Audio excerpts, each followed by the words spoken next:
Oh, my God. Oh, wow. Must have been a heavy smoker in here before. Everything's yellow. This ugly thing can go.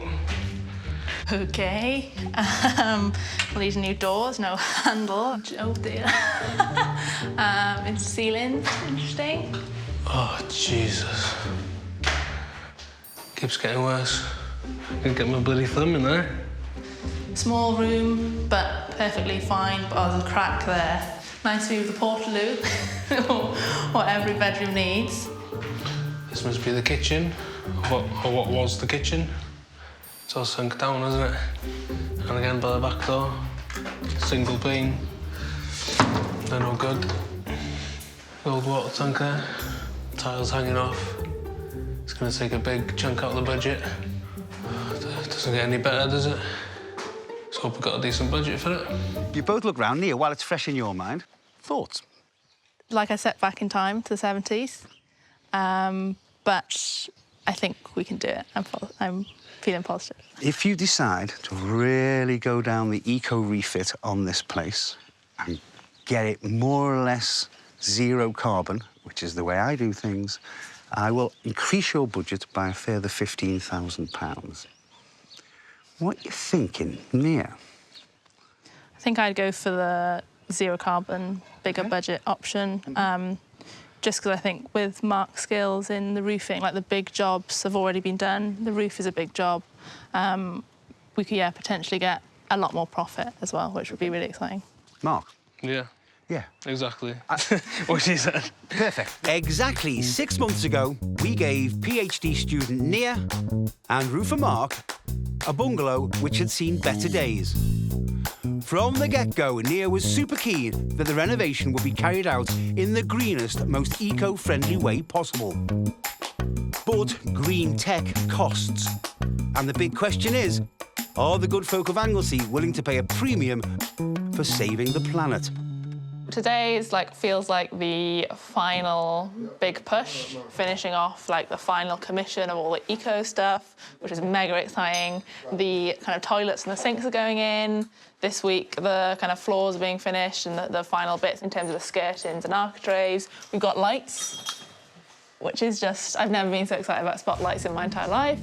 Yeah, so just really, really happy that we've finally got here. But has it been worth it? The house was bought for £158,000. Immediately on top of that, we have to put in the costs which were set aside for the underpinning, because as you said, this was a house of horrors, which was £33,000 plus, OK? You were given the option of going down just the standard refit or the eco-refit, and that was 25 or 35. You went for the eco-refit, so that was the budget set, 35K.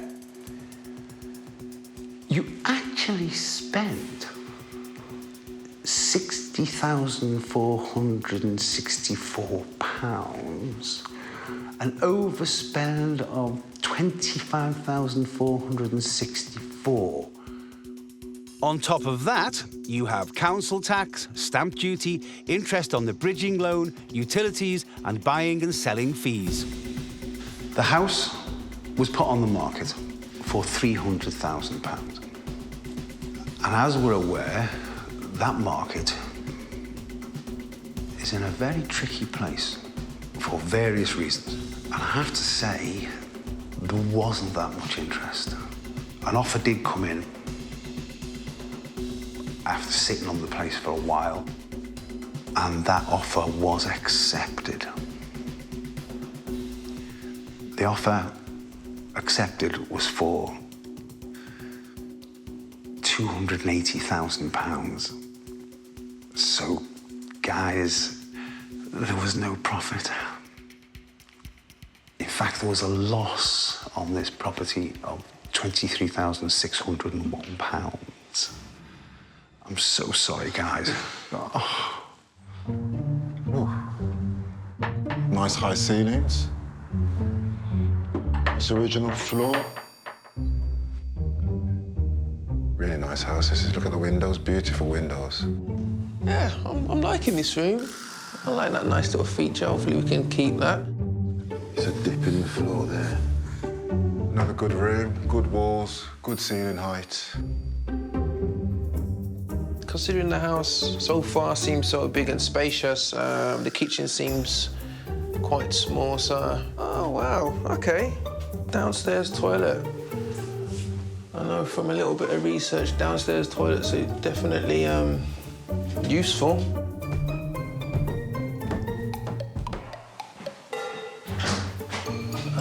OK, starting to make sense now. I remember this was a house split into 2 flats, so this would have been the second kitchen.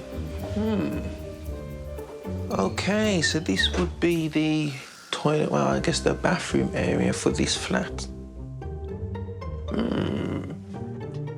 Don't really see anything troubling me at the moment. You know, just challenges of getting it back to a modern state, so I'm quite happy so far. Shall we talk about some figures then? Let's go for it. OK. So, this house was bought at auction for £309,000. I'm going to set you a budget of £25,000. OK. Yeah, man. The idea of this is for you guys to walk away with cash in your pocket, all right? So just be careful where that money goes. OK. All right? So did Kyle and Dan achieve their objective? Well, yes. They created a large modern kitchen diner so as to appeal to buyers with families. They made the master bedroom into an ensuite, another tick in the high-end market. The main bathroom is tastefully modern, and as an added bonus, this 3-bed semi is now a 4-bed. The layout is perfect, but the finish, it lets it down. In every room, you're left thinking, it's nearly there. Throughout the first floor, your eye is drawn to patched up bits of old floorboard everywhere. Now, that's the story in many houses all over the country. Over time, they get changed, trades rip them up and put them back down again. It's fine, but you cannot leave that on display if you're going to sell a house in this market. That is why, when you're budgeting, you must always leave a little bit held back for the finish and, in particularly, the carpets. It is a very competitive market out there. So when all was done, the house eventually went on the market for £375,000. But it hit the downturn in the market. And in the end, we did get an offer of £365,000. So on the face of it, as we bought the house for £309,000, when you put on top of that the renovation budget of £48,778, there should be a small profit. However, this house was supposed to be done and sold in 6 months. But because of market conditions, it took over a year to sell. So the interest charges alone are £29,729. On top of that, you've got stamp duty on a massive pile like this of £14,720. And then you've got council tax, utility bills over that year, and that's a further £4,297.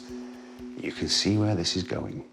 In the end, this place made a massive loss, which is such a shame.